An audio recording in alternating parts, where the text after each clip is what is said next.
La conferenza stampa del commissario dell'ASP relativamente a un delicato e innovativo intervento chirurgico presso il reparto di emodinamica dell'ospedale San Giovanni di Dio di Agrigento è servita anche al dottor Venuti per evidenziare come ad Agrigento non è previsto un reparto di neurochirurgia nel piano regionale sanitario, cosa che comporta uno stress alla struttura ospedaliera che deve preparare il paziente ed essere trasferito in un altro complesso operativo adatto, con gravi complicanze che possono sorgere anche per il paziente durante il trasporto.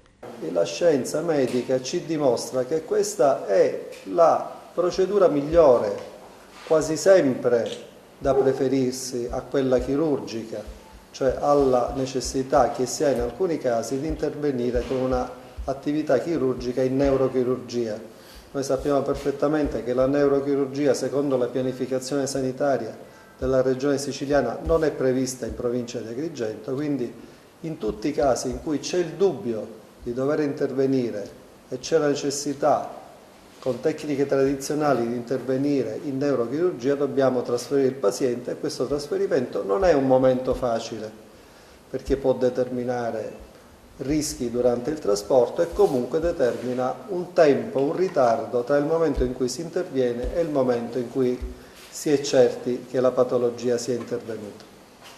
Quello che si è fatto e di cui oggi parleranno i nostri esperti è poter fare un intervento immediato, rapido, che disostruisce l'arteria e determina un ripristino dell'irrorazione dei tessuti e quindi la non perdita di capacità cerebrale e quindi il non danno. Questo è assolutamente importante, però dobbiamo sapere, e questo sarà sicuramente illustrato con maggiore competenza dal direttore sanitario, che questo percorso non è un percorso casuale e non è un percorso occasionale. Noi ne dobbiamo fare un percorso strutturato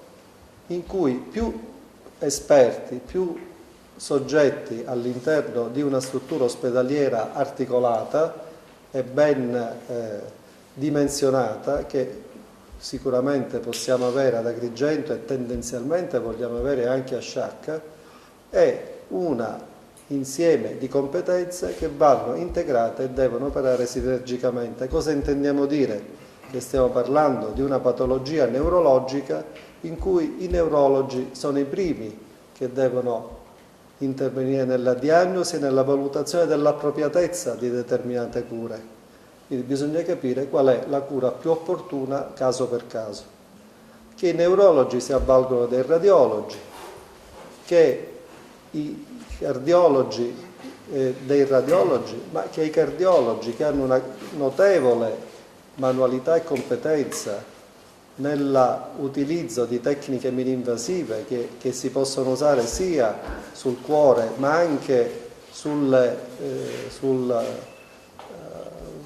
parte periferica. Consideriamo in questo caso periferico il cervello, che è un organo estremamente delicato e il più importante che ovviamente tutti sappiamo può essere destinatario di un insulto per motivi di natura circolatoria.